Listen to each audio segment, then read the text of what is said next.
기도드리시겠습니다. 사랑의 하나님 아버지, 저희들을 선택하셔서 2026년 1월 마지막 주를 하나님의 성전에 모여 함께 예배드리게 허락하심을 감사드립니다. 연초 다니엘 기도로 우리 하나님께 드리는 마음과 습관을 돌아보고 불평밴드로 평상시 감사하는 마음이 얼마나 적었는가를 알게 하심으로 회개할 수 있는 시간을 주심을 감사드립니다. 올해는 우리 엔터교회가 건강한 목장 세우기라는 목표를 가지고 행복한 목장과 모이고 싶은 목장이 되게 하셔서 목자님과 부목자님, 목원들이 서로 섬기며 예수님 닮아가는 사랑이 넘치는 목장이 되게 하여 주시길 간절히 기도드립니다. 주님, 호주로 공연을 떠나신 나들 목사님이 오늘은 호주 시드니 영락교회에서 공연을 하실 때 성령님의 은혜로 많은 VIP들이 공연을 통하여 주님을 영접할 수 있도록 도와주시고 목사님의 목과 건강을 지켜주셔서 일정을 무사히 마치고 돌아올 수 있도록 기도드립니다. 예양 목장에 이준한 강혜진 선교사님의 안식년의 쉼을 통해 다시 건강함을 되찾게 하여 주시고 김윤정 목자님의 가정의 이사가 가까워왔습니다. 준비 과정에서 순조롭게 흘러갈 수 있도록 도와주십시오. 30일 부모 기도를 하고 있는 윤정, 현경, 혜주, VIP 혜영 자매님을 기억해 주시고 이 기도를 통해 하나님의 사랑이 나를 통해 자녀들에게 흘러갈 수 있도록 도와주시길 기도드립니다. 주지원 자매님의 부모님을 섬기는 그 마음을 기억해 주시고 VIP 조창호, 조은호 형제를 향한 중보 기도를 계속할 수 있도록 기억하게 도와주시길 기도드립니다. 오늘 불평은 들킨 죄이다라는 제목으로 김현희 부목사님의 말씀을 듣습니다. 말씀 속에서 한 주를 살아가는 힘을 얻게 하시고 감사함으로 다음 주를 기다리는 엔터 성도들이 되기를 기도드립니다. 이 모든 말씀 우리를 사랑하셔서 자신의 모든 것을 내어주신 예수님 이름으로 기도드렸습니다. 아멘.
주님의 그 뜻 안에서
일어나셔서 하나님이 오늘 우리에게 주시는 말씀 민수기 13장 25절부터 14장 10절인데요. 제가 골라놓은 말씀대로 많이 밀렸네요. 어떡하지?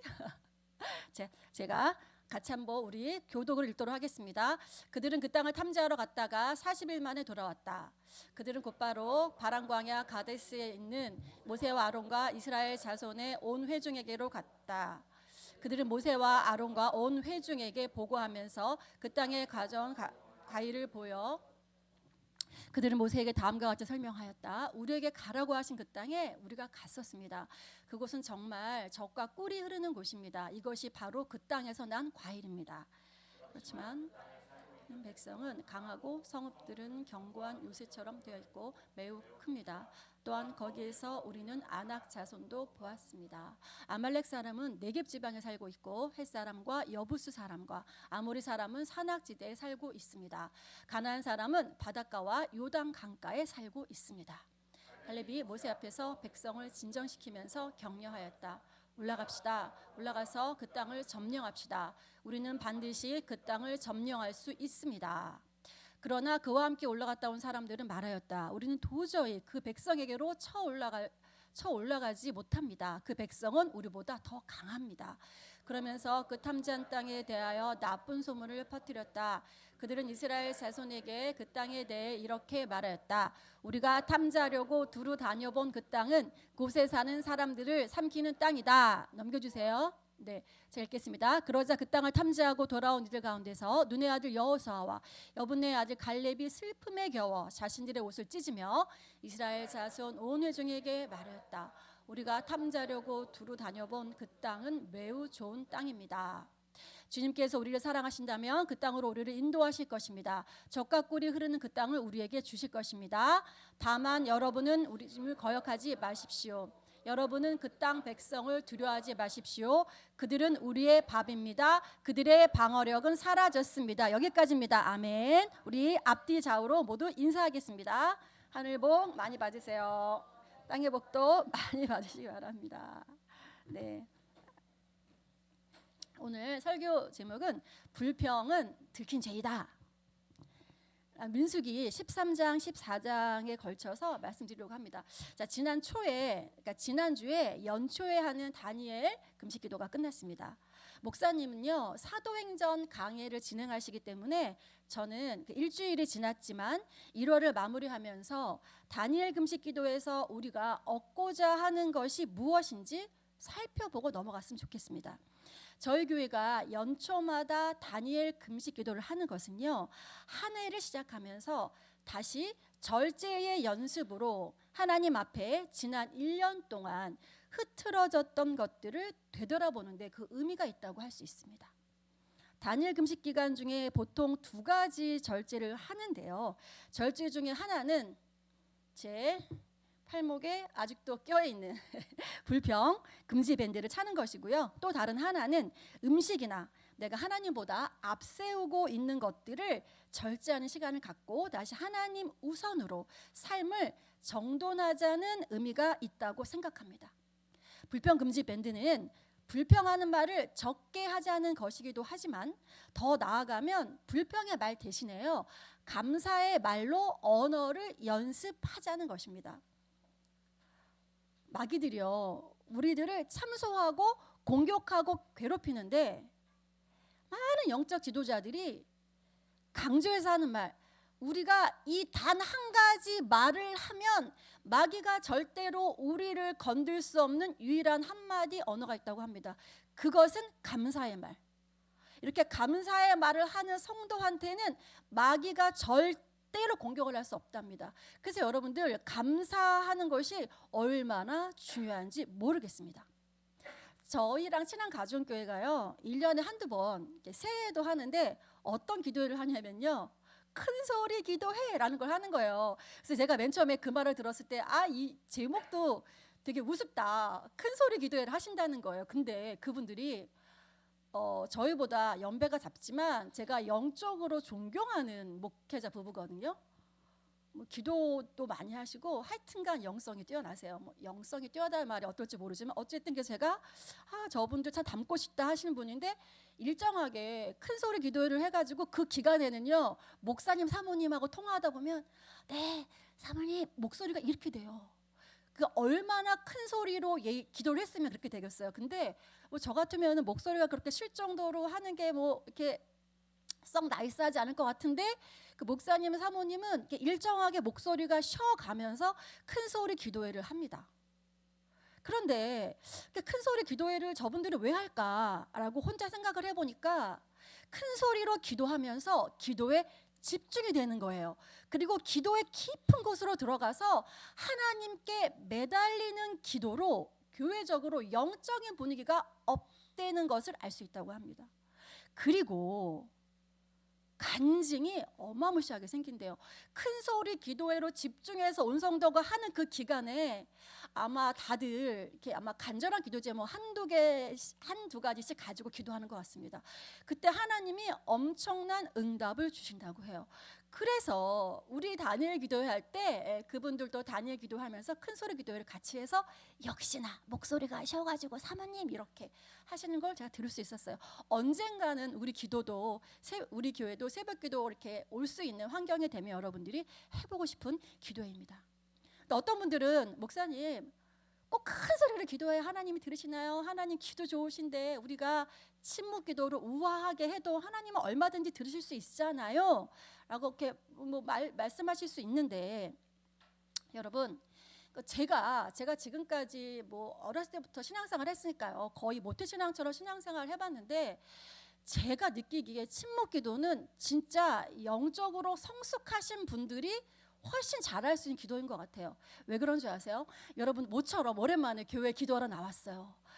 불은 깜깜하게 끕니다. 음악은 잔잔하게 피아노 음악이 나옵니다. 눈을 감으라고 합니다. 고개를 숙이라고 합니다. 이거 어떤 자세죠?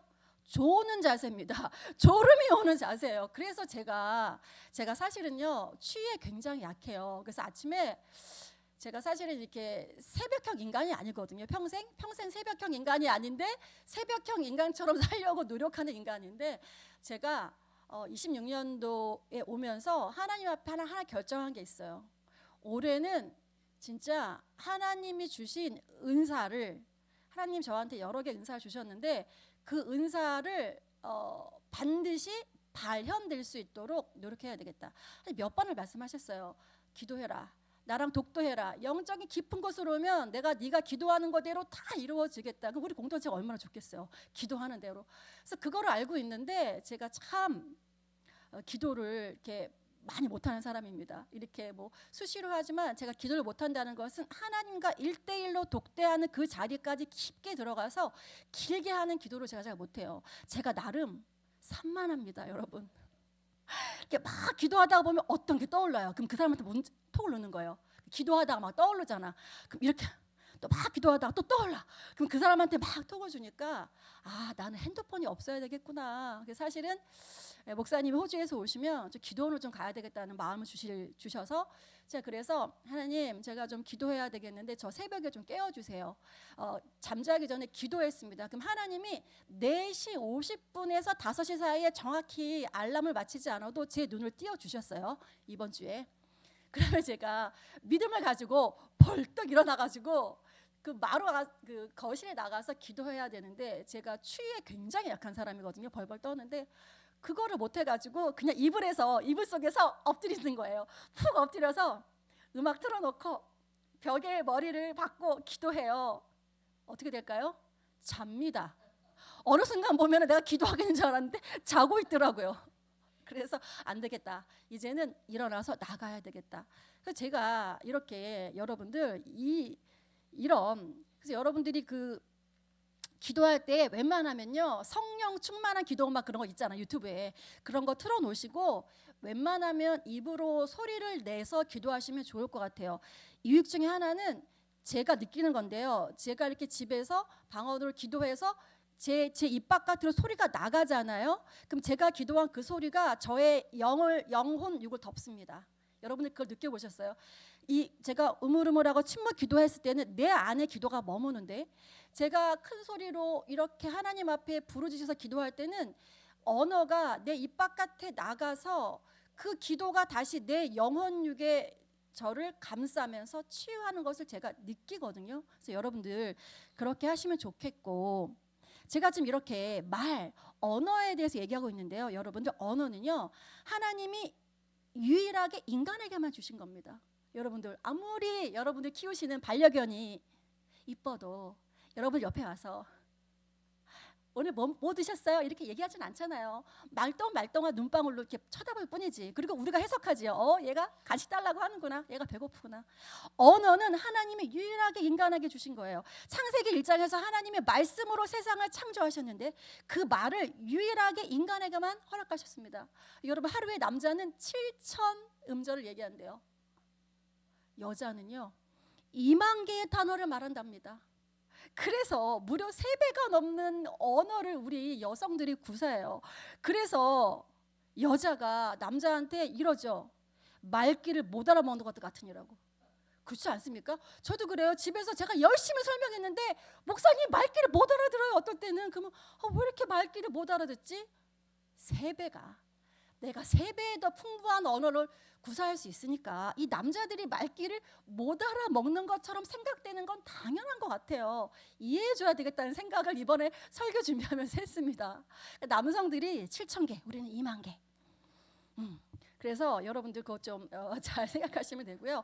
사단이요, 제가 설교 준비해서 그래갖고 사단이 말귀를 잘 알아듣는 하와한테 먼저 왔구나.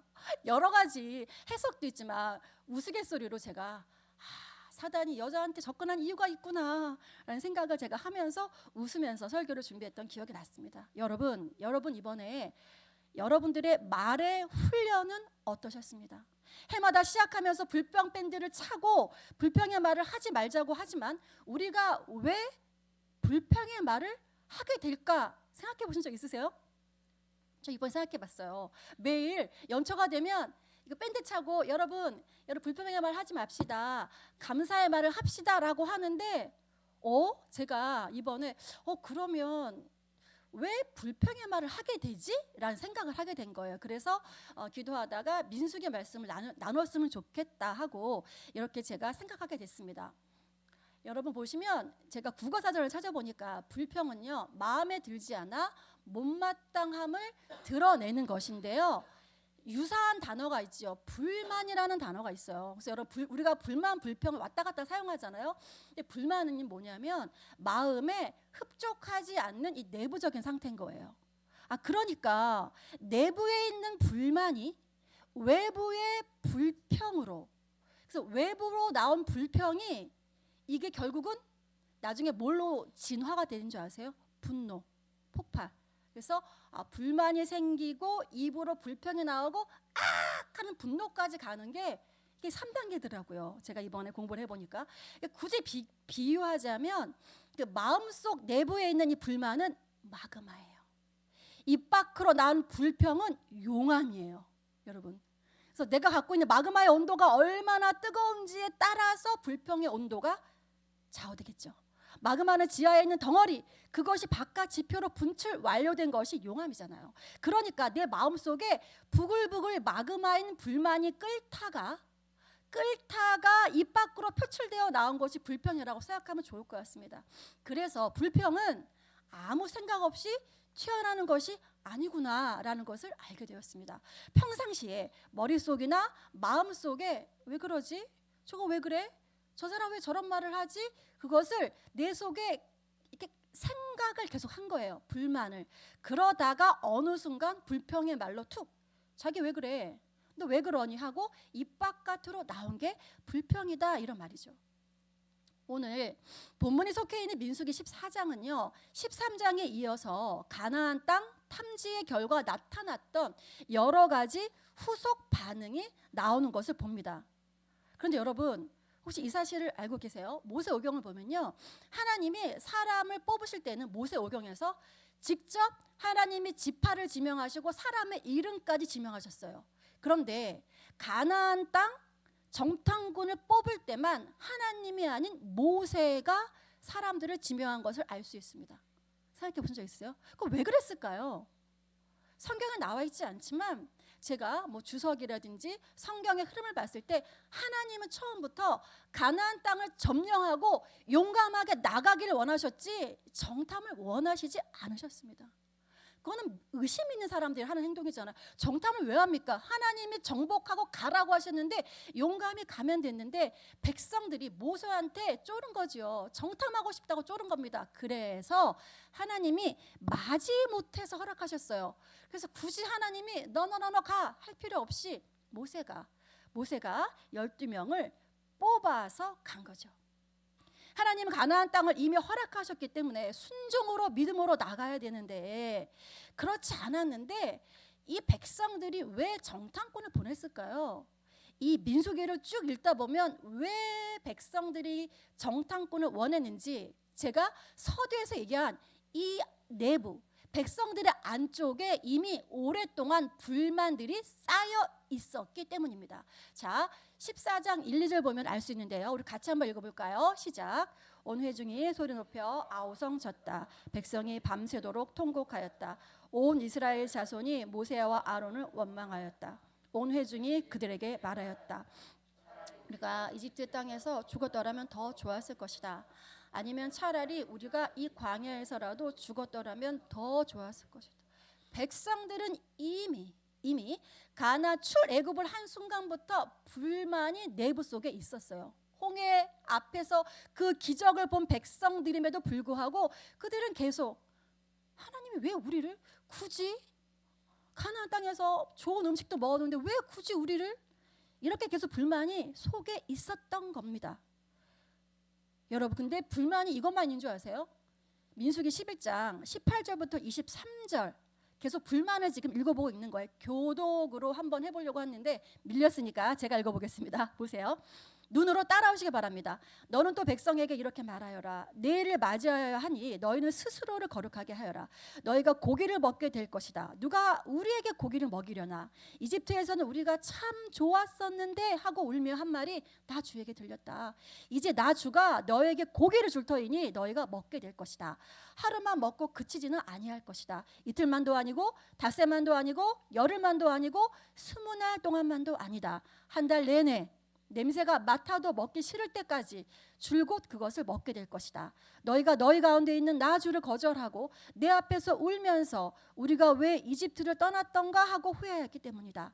모세가 되물었다. 저를 둘러싸고 있는 백성의 보행자가 60만 명입니다. 그런데 주님께서는 그들에게 내가 고기를 주어 한 달 내내 먹게 하겠다 하고 말씀하시나 그들을 먹이려고 양떼와 소떼를 잡은들 그들이 만족해 하겠습니까? 바다에 있는 고기를 모두 잡은들 그들이 만족해 하겠습니까? 주님께서 모세에게 대답하셨다. 나의 손이 짧아지기라도 하였느냐? 이제 너는 내가 말한 것이 너에게 사실로 이루어지는지 그렇지 아니한지를 볼 것이다. 이것이 18장부터 23절까지의 말씀이에요. 여러분, 이스라엘 백성이 계속 불만이 있으면서 불평을 했지요. 민수기 12장 1절 9절에서도 이렇게 나와 있습니다. 이거는 교독해 볼게요. 모세가 구스여인을 데리고 왔는데 미리암과 아론은 모세가 그 구스여인을 아내로 맞았다고 해서 모세를 비방하였다.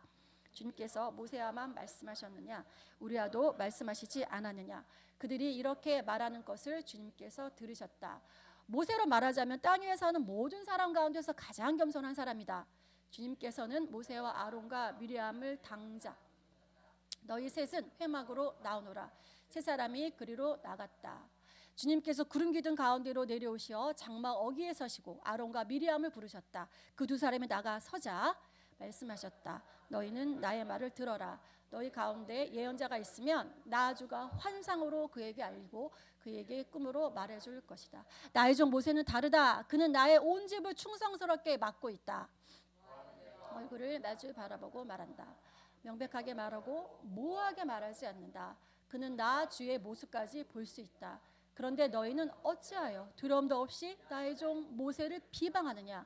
주님께서 그들에게 진노하시고 떠나가셨다. 여러분들 보셨지요? 이스라엘 백성들이 정탐꾼을 보내자고 그렇게 의심의 행동을 한 것은 그 순간만의 일이 아니고 이렇게 누누이 민수기에서 이스라엘 백성들의 불평과 불만을 쭉 나열하고 있습니다. 여러분, 조금 전에 읽었던 11장에서 모세의 지도력을 비방하고 하나님이 너만 말씀하시더냐?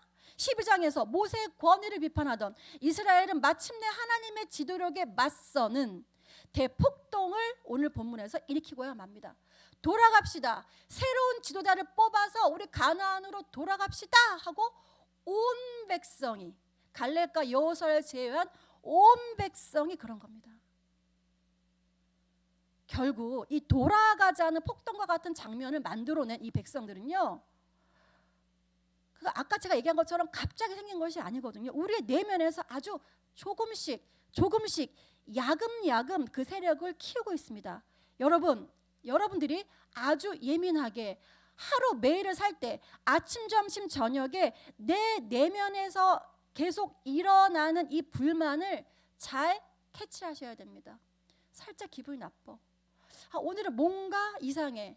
캐치하셔야 되죠. 영적으로. 내가 불평이 올라오려고 하는 시그널이다. 이거 잡아야 되겠다. 뭐가 잘못됐지? 찬양을 하시던 기도를 하시던 여러분은 이것을 예민하게 반응하셔야 하는 겁니다. 모세의 중재로요, 심판의 수위가 낮아졌지만 원망과 아우성과 폭동을 다스리는 하나님의 화를 결국 막지는 못했습니다. 그렇죠? 광야에서 40년 동안 떠돌다가 모두 죽어서 가나안 땅에는 여호수아와 갈렙만이 들어갈 수 있었습니다. 여러분, 우리는 오늘 이스라엘 백성의 불평의 말을 보면서 그들이 왜 이런 언어를 할 수밖에 없었는지 여러분과 세 가지 정도 나눠보려고 하는데요. 원인은요, 한 가지예요. 두려움. 내가 평상시에 불평, 불만의 말을 좀 잘하는 편이다. 원인은 두려움 때문입니다. 저도 평생 이 두려움과 싸우고 있고 현재도 두려움과 싸우고 있어요. 제가 이번 주 기도하는데 제가 평생 불안과 두려움에 대해 싸웠는데 하나님이 이제 불안은 어느 정도 제가 다스려졌다고 했어요. 제가 왜 불안했겠습니까? 믿음이 있었죠. 항상 감사의 말 선포했습니다. 그런데 신랑이 이제 복수 차고 아이들은 3명이나 있는데 방에 누워서 경제활동 못하고, 그때 여러분들이 진짜 보셨으면 깜짝 놀랐을 거예요. 배가 이만하게 복수 차가지고 온몸이 황달로하고 눈은 이렇게 황달이 와가지고 진짜 배는 이렇게 불룩하고 팔다리 사지는 빼쩍 말라가지고 누워 계셨거든요. 그러면 제가 그 방에 가서 여보나, 그때 학원 강사였어요. 여보나 가서 일하고 올게. 잘 있어? 그리고 갔다 오고 이랬을 때니까 제가 그런 환경을 당하면서 믿음으로 선포했죠. 믿음을 선포했는데 제 속에 불안이 없었을 수가 없죠. 그래서 하나님 뭐라고 하시냐면, 평생 발을 동동거리고 살아서 네가 평생 젊었을 때 불안과 싸운 거 내가 안다. 근데 불안은 이제 어느 정도 잠잠해졌는데 제 속에 이 두려움이라는 문제는 지금까지, 아마 천국 갈 때까지 제가 싸워야 될 문제인 것 같아요. 여러분, 우리가 불평, 불만을 하는 원인은 뭐다? 두려움이다. 두려움인데 민수기 14장 2절에 이런 말씀이 있어요. 온 이스라엘 백성이 모세와 아론을 원망하였다. 온 회중이 그들에게 말하였다. 차라리 우리가 이집트 땅에서 죽었더라면 더 좋았을 것이다. 아니면 차라리 우리가 이 광야에서라도 죽었더라면 더 좋았을 것이다. 여러분 어떻게 생각하세요? 모세랑 하나님은 이스라엘 백성들을 지금 살리려고 하는데 백성들은 어떻게 하고 있습니까? 어떻게 하면 죽을까? 죽었더라면 좋았을 것이라고 계속 죽음에 대해서 묵상합니다. 여러분, 우리는 각자 개인의 문제가 있습니다. 제가 아무리 하나님 앞에 나가서 여러분의 문제를 중보하고 매달리고 하나님 살려주십시오 해도 여러분 스스로 바뀌지 않으면 그것은 할 수 없는 겁니다. 제가 이번 주에 너무 안타까운 마음으로 여러 가지 문제를 놓고 제가 기도했더니 하나님이 그렇게 제 마음속에 말씀하시더라고요. 저는 저의 할 일을 하고 여러분들은 여러분들이 할 일을 하는 겁니다. 그러니까 여러분들이 설교 때 들으신 거 가지고 매일매일 치열하게 여러분들이 거기서 빠져나올 수 있도록, 헤어나올 수 있도록 여러분들이 애쓰셔야 돼요. 제가 아무리 어떤 사람들을 살리고 싶어도 그 사람의 입에서 매일 죽겠다 하면 그건 할 수가 없는 겁니다. 그런데 여호수아와 갈렙의 반응은 달랐어요. 14장 9절에 보면 여호수아와 갈렙은 이렇게 말했습니다. 다만 여러분은 주님을 거역하지만 마십시오. 여러분은 그 땅 백성을 두려워하지 마십시오. 그들은 우리의 밥입니다. 그들의 방어력은 사라졌습니다. 주님께서 우리와 함께 계시니 그들을 두려워하지 마십시오. 여러분, 밥이라는 것은요, 히브리 말로 레헴이라는 말인데, 여러분들 보통 밥 그러면 빵하고 음식을 생각하시죠. 근데 여기서는 생존 수단, 의지하는 거, 힘의 근원을 얘기하는 거예요. 그러니까 여호수아 갈렙이 그들은 우리의 밥이다 할 때는 그들이 우리의 먹이라는 뜻이 아니에요. 여기서는 헬라어로. 그러니까 그들은, 그러니까 밥이라고 했을 때는 이런 의미라는 걸 오늘 아셨으면 좋겠어요. 우리가 그들을 쉽게 이길 수 있는, 우리는 군사적으로 막강합니다. 그래서 그들은 우리의 밥입니다. 그렇게 얘기한 게 아니고, 여호수아 갈렙이 밥이라고 했을 때는 그들은 저항 능력이 없는 존재, 먹히는 양식처럼 소모될 대상이다. 누가 함께 하시면? 하나님이 우리와 함께 하시면 그들은 저항 능력이 없어진다. 그래서 먹히는 양식처럼 소모될 대상이다. 한마디로 얘기하면 하나님 앞에서 그들은 무력하다라는 뜻이 밥이라는 뜻이에요. 이렇게 시각이 다릅니다. 여호수아 갈렙은 하나님이 우리와 함께 하시기만 하면 하나님 앞에서 그들은 무력해질 것입니다. 그들이 어떤 것들을 가지고 있든, 그들이 어떤 무기를 가지고 있든 하나님이 우리와 함께 하신다면 하나님 앞에서 그들은 반드시 무력해질 것입니다. 그래서 레헴이라는 단어가요, 광야에서는 하나님이 내려주신 생명의 공급을 얘기한다면, 오늘 본문에서는 하나님이 떠난 자들의 무력함을 뜻하는 겁니다. 누가 하나님과 함께 하느냐가 승패를 결정한다는 것이 여호수아 갈렙의 신앙 고백입니다. 여러분, 저항력이 없는 존재, 하나님 앞에서 무력해진 존재가 여러분들이 오늘 교회 밖을 나가서 매일 사는 삶 속에서 만나는 모든 환경과 사람들이 여러분들의 밥이 되어야 합니다. 우리가 두려움에 사로잡혀서 아무것도 하지 못하고, 내가 과연 이 분야에서 성공할 수 있을까? 내가 과연 할 수 있을까? 라는 두려움이 들 때마다 여러분들 민수기 말씀 묵상하십시오. 하나님과 함께하는 자는 반드시 하나님의 방법대로 성공하게 되어 있습니다. 제가 여러분과 세 가지를 나눠보려고 하는데, 첫 번째, 여러분, 제가 여러분과 나누고 싶은 첫 번째는 두려움은 전염된다는 것입니다. 오늘 본문 31절, 32절에 이렇게 되어 있어요. 제가 읽어볼 테니까 보세요. 그러나 그와 함께 올라갔다 온 사람들은 말하였다. 우리는 도저히 그 백성에게로 쳐올라가지 못합니다. 그 백성은 우리보다 더 강합니다. 그러면서 그 탐지한 땅에 대하여 나쁜 소문을 퍼뜨렸다. 그들은 이스라엘 자손에게 그 땅에 대해 이렇게 말하였다. 우리가 탐지하려고 두루 다녀본 그 땅은 그곳에 사는 사람들을 삼키는 땅이다. 또한 우리가 그 땅에서 본 백성은 키가 장대 같은 사람들이다. 이거 누가 한 말이에요? 이스라엘 백성들. 부정적으로 평가한 10명의 정탐꾼의 말을 듣고 이렇게 지금 분위기가 된 거죠. 여러분들 혹시 이런 경우 있지 않으셨어요?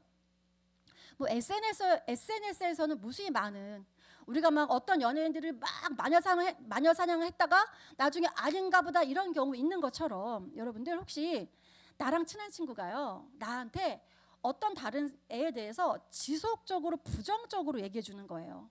쟤는 진짜 깜찍이야. 쟤는 밥도 한 번 안 산대. 쟤 남자친구 여자친구를 막 밥 먹듯이 간대. 쟤 막 컨닝한대. 이렇게 여러분들 그렇게 얘기를 들었다고 합시다. 그럼 여러분들 속에 그 상대방은 어떻게 머릿속에 인식됩니까? 부정적으로 인식됩니다. 그 사람을 긍정적으로 생각할 수 없어요. 왜 그렇습니까? 내 친구가 지속적으로 그 사람에 대해서 부정적으로 얘기해줬기 때문에 그렇습니다. 그 사람이 부정적으로 말한 사람이 나에게도 절대 좋은 인상이 될 수가 없어요, 여러분. 그래서 신앙 공동체에서 부정적으로 말하는 것, 가정에서 부정적으로 말하는 것은 반드시 전염되게 되어 있습니다. 어떤 집은 감사만 넘치면 그것은 모든 가족들이 감사의 언어를 쓰고 있다는 거예요. 그런데 3명 중에 1명만 계속 부정적인 말을 쓰면 내가 그거 부정적인 그 분위기가 전염되는 겁니다. 두려움이 전염되는 거예요, 여러분. 그래서 백성들은 10명의 정탐꾼들의 불평의 소리를 듣고 결국 온 이스라엘 백성이 불평하는 집단으로 만들어버립니다. 몇 명? 60만 명이 되는 그 사람들을. 단지 몇 명이? 10명이. 단지 10명이 60만 명을 부정적인 집단으로 전염성을 퍼뜨려버린 거예요. 여러분, 나는 어떤 말을 퍼뜨리는 사람입니까? 내가 불평을 전염시킨다면 우리 집과 공동체는 불평하는 공동체가 될 것이고, 내가 감사를 전염시킨다면 우리 집과 우리 공동체는 감사하는 공동체가 될 것입니다. 여러분과 두 번째로 나누고 싶은 내용은 두려움은요, 선입견으로 말미암는다는 거예요. 무슨 말이냐면 오늘 본문 33절에 이런 말이 있어요. 거기에서 우리는 또 네피림 자손을 보았다. 아낙 자손은 네피림의 한 분파다. 우리는 스스로가 보기에도 메뚜기 같았지만 그들의 눈에도 그렇게 보였을 것이다. 여러분, 그 네피림의 히브리어 어원은요, 네피림은 거인이라는 게 아니에요. 히브리어 어원은 뭐냐면 떨어진 자들, 타락한 자들, 사람을 쓰러뜨린 자들이에요. 그래서 원래 히브리어 어원이 거인이 아닌데, 여러분들 네피림 하면 거인은 어디서 왔죠? 창세기에서 나왔잖아요. 그런데 여러분들이 성경을 자세히 읽다 보면 그 창세기에서 나온 네피림이 없어진 다음에 성경 어디에도 네피림이 다시, 거인이 다시 등장했다는 말이 없어요. 그런데 지금 백성들, 이스라엘 백성들이 뭐라 그러는 거예요? 네피림의 한 분파라고 얘기한 거예요. 이게 뭔지 아세요, 여러분들? 10명의 정탐꾼들은 본 것만, 사실만 말하는 레포트를 하지 않고요, 보고 온 것만 말하는 레포트를 한 게 아니고 본인들의 주관적인 해석이 들어간 커멘터리를 한 거예요. 주관적인 해석.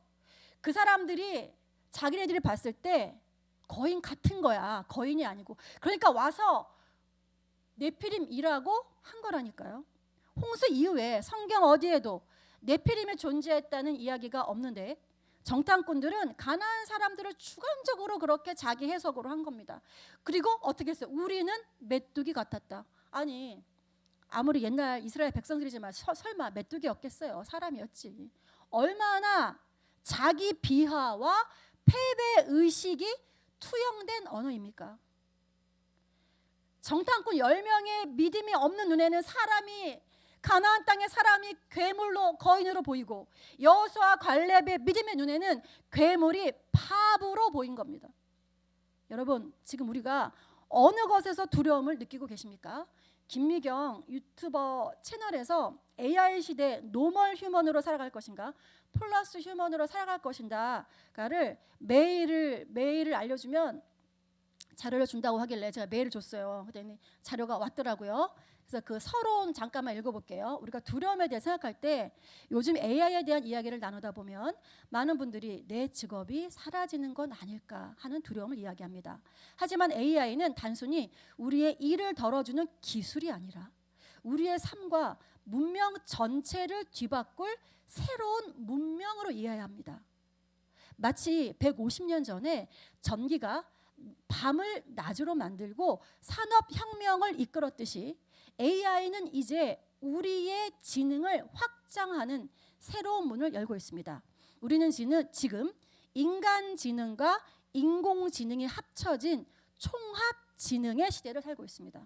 이 새로운 문명 속에서 AI를 활용해 자신의 역량을 증가하고 확장하는 사람들을 플러스 휴먼이라고 부릅니다. 반면에 나는 손편지가 좋아, 나는 과거 방식 아니면 안 할 거야, 이제 우리가 그 주문하는 것도 그렇죠. 근데 아무도 주문을 받아주지 않아. 그럼 카페를 못 가는 겁니다. 과거의 방식만을 고집하며 변화를 거부하는 사람들을 노멀 휴먼이라고 부르고 남게 될 것입니다. 노멀 휴먼은 결국 시대의 속도를 따라가지 못해서 도태될 수밖에 없습니다. 이게 서론의 일부예요.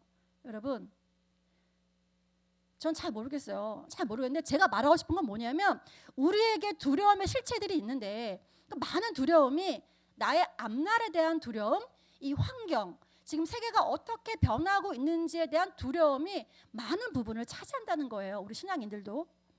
이 문제는 나이가 먹어가는 저희 5, 60대뿐만이 아니라 앞으로 직업을 가지고 살아갈 젊은 세대들에게도 마찬가지로 두려움으로 다가온다는 생각이 듭니다. 그런데 우리가 확실히 알아야 될 것은 뭐냐면요, 이 세상의 문명 또한 하나님의 허락하심 아래 일어난다는 것입니다. 그래서 막 세상은 바꾸고 있는데 우리 막 성경책 가지고 동굴로 들어갈까요 이제? 그게 아니라는 겁니다. 하나님이 이렇게 AI 시대가 오도록 허락하신 겁니다. 우리는 우리의 할 만큼 최선을 다해서 적응하려고 노력해야 돼요. 노력해야 합니다. 두려움 누구나 가지고 있는 것입니다. 이 두려움은 저희가 계속 싸워가야 할 대상인 것이 분명하고요.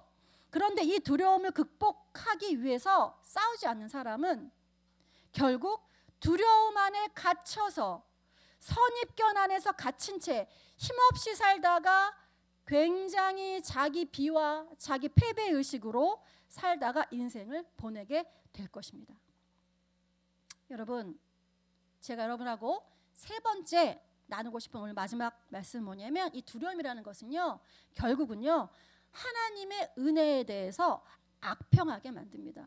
두려움은 전염시키고요, 두려움은 나한테 선입견을 가져올 뿐만이 아니라 두려움은 하나님의 모든 은혜에 대해서 악평하게 만들어요.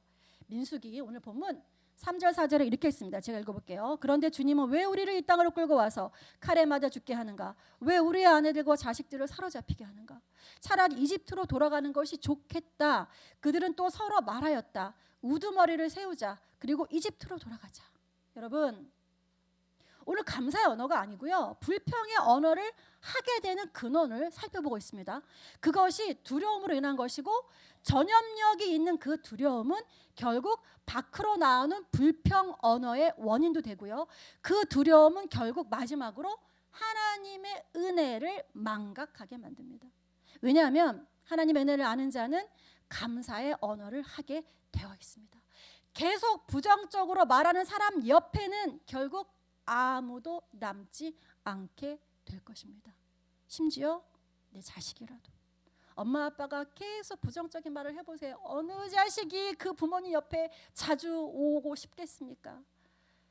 자녀의 도리는 하겠죠. 명절 때는 만나고. 여러분, 나의 부모가, 나의 자녀가 내 옆으로 가까이 오게 만들고 싶으시면 감사의 언어를 사용하시면 됩니다. 결국 우리의 불평의 말을 하게 되는 것은 내 마음 안에 있는 두려움으로 인한 죄가 작동하는 겁니다. 그 누구도 몰라. 내 안에 있는 죄니까 나밖에 몰라. 내 옆 사람도 모르고 남편도 모르고 신랑도 모르고 자녀도 모르는데 나는 알아. 그 죄가 작동돼서 결국 입 바깥으로 불평으로 나온 거, 결국 불평은 들킨 나의 죄입니다. 불평 말하는 사람들 가끔 불평의 말 그냥 습관이라고 생각하시는데 습관이 아니고 불평은 들킨 나의 죄라는 겁니다. 여러분, 다니엘 기간 동안 불평 금지 밴드를 차면서 내 속에 작동하는 두려움에 대해서 생각해보고, 엔터교 여러분들도 내 속에 하나님만이 아시는 숨겨진 죄가 있는지, 내가 불평의 말을 잘하는 사람이라면 내 속에 두려움에 대해서 직면해 보십시오 이제. 그리고 하나님과 공동체 안에서 이미 드러난 불평이라는 죄에 대해서 고백하고 회개하고 26년은 조금 더 한 걸음 하나님 앞으로 나아가시는 해가 되기를 축복합니다. 아멘. 자, 우리 결단의 시간을 갖도록 하겠습니다. 주 부르심 따라, 주 부르심 따라, 예수 이름 부르며 나의 인생을 드렸네.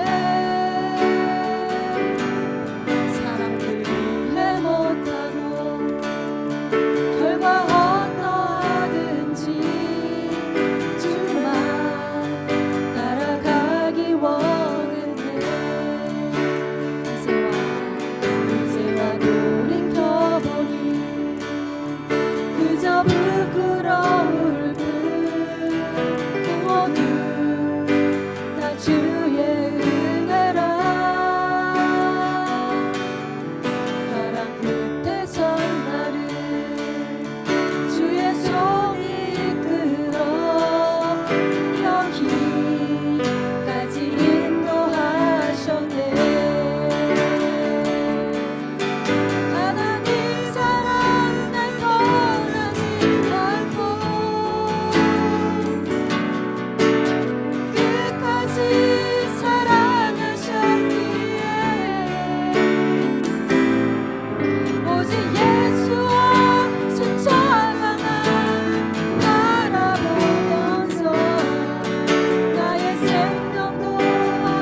이제는 회복되기 원합니다.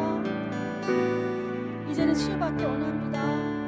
하나님, 오늘 그 원인이 내 안에 있는 두려움이라는 것을 주님이 저의 공동체에 말씀하여 주셨습니다.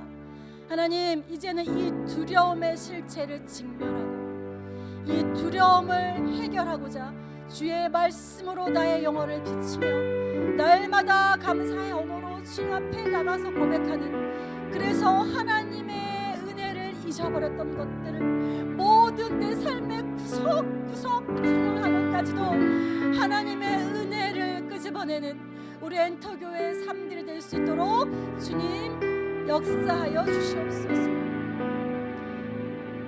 지금은 우리를 구속하신 예수 그리스도의 은혜와 우리를 택하신 하나님 아버지의 사랑과 우리를 인도하신 성령 하나님의 위로와 교통하심이 불평의 말을 하게 되는 것은 내 마음 안에 두려움을 인한 죄가 작동하는 것이고, 그 누구도 모르는 나만의 죄의 문제가 결국 불평으로 인해 나오는 것이라고 알고 이 시간 이 문제를 하나님께 맡기기로 결단하고 머리 숙인 엔터교회의 교우들 삶의 모든 자리 위에 지금부터 영원히 함께 하시기를 주님의 이름으로 간절히 축원하옵나이다. 아멘.